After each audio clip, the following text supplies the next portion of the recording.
Hello everyone, and welcome back to the channel.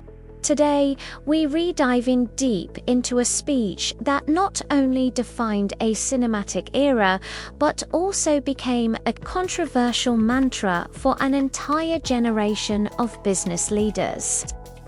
I'm talking, of course, about Gordon Gekko's legendary "Greed is Good" speech from the movie Wall Street. Now, this isn't just about quoting a film. It's about dissecting the powerful arguments Gekko makes and understanding why they resonated so strongly, and in many ways still do. Let's set the scene. Gekko, a corporate raider, stands before the stockholders of Teldar Paper, a company he sees as bloated and inefficient. He starts by challenging the very notion of American economic supremacy at the time, painting a picture of a nation in decline. He says America has become a second-rate power. Its trade deficit and its fiscal deficit are at nightmare proportions. This opening isn't just rhetoric, it's a strategic move to tap into the anxieties of the audience, making them receptive to a radical solution.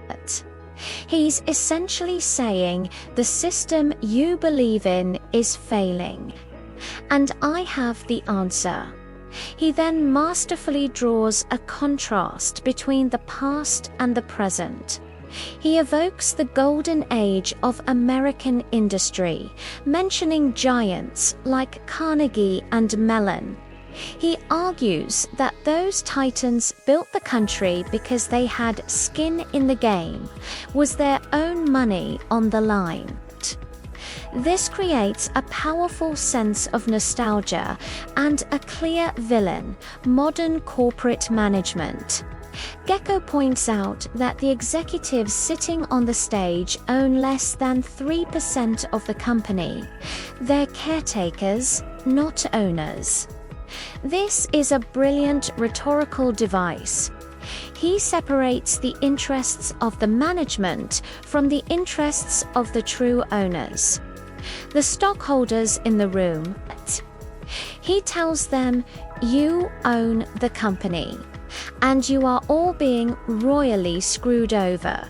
This is where the speech pivots from a general economic critique to a direct, personal attack. He doesn't just talk about numbers. He paints a vivid picture of waste and excess.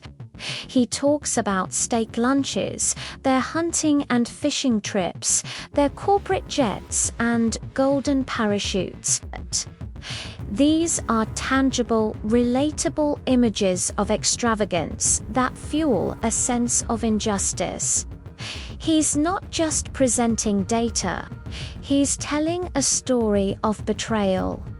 He then delivers a killer statistic. Teldar Paper has 33 different vice presidents, each earning over $200,000 a year. He follows this up with a punchline after 2 months of analysis. He still can't figure out what they do. This mix of hard data and satirical humor is incredibly effective. It makes the management seem not just greedy, but also absurdly incompetent. Gekko positions himself as the antidote to this corporate disease.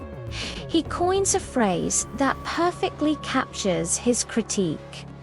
The new law of evolution in corporate America seems to be survival of the unfittest. It's a clever twist on Darwinism that suggests the system is broken, rewarding inefficiency instead of excellence. He presents his own philosophy as the natural order restored. In my book, you either do it right or you get eliminated. This is the core of his argument for creative destruction. He's not a villain tearing things down for fun. He's a force of nature weeding out the weak. To back this up, he provides his track record, citing the billions in profit he's generated for stockholders. This isn't just theory. He's showing them the results. He reframes his identity from a destroyer of companies to a liberator of them. And now we arrive at the most famous part of the speech. The part that has been debated, celebrated, and condemned for decades. He knows the word greed has negative connotations, so he confronts it head-on. The point is, ladies and gentlemen, that greed, for lack of a better word, is good. This is pure shock and awe. He takes a word that is universally seen as a vice and boldly rebrands it as a virtue. He doesn't stop there. He elevates it. Greed is right. Greed works. Greed clarifies, cuts through, and captures the essence of the evolutionary spirit. He broadens the definition beyond just money, linking it to the desire for life, love, and knowledge, the very things that drive human progress. In his grand finale, Gekko ties everything together. He claims that this force, this greed, is the only thing that can save not only the failing Teldar paper, but the entire country, which he calls that other malfunctioning corporation called the USA. It's an audacious, almost messianic claim. He presents his personal ambition as a patriotic act, a necessary medicine for a sick nation. The speech is a masterclass in persuasion.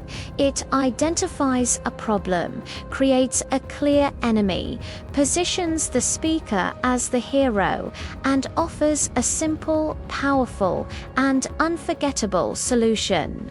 It's a perfect storm of economic anxiety, populist anger, and radical ideology, all wrapped up in a charismatic package. So, what's the takeaway? Gekko's speech is a powerful piece of fiction, but its ideas have had a very real impact on our world. It forces us to ask uncomfortable questions about the purpose of a corporation. Is it solely to maximize shareholder value, as Gekko argues, or does it have a broader responsibility to its employees, its community, and the nation? The debate over shareholder versus stakeholder capitalism is more relevant today than ever. Gekko's argument for ruthless efficiency and accountability still resonates in boardrooms and business schools.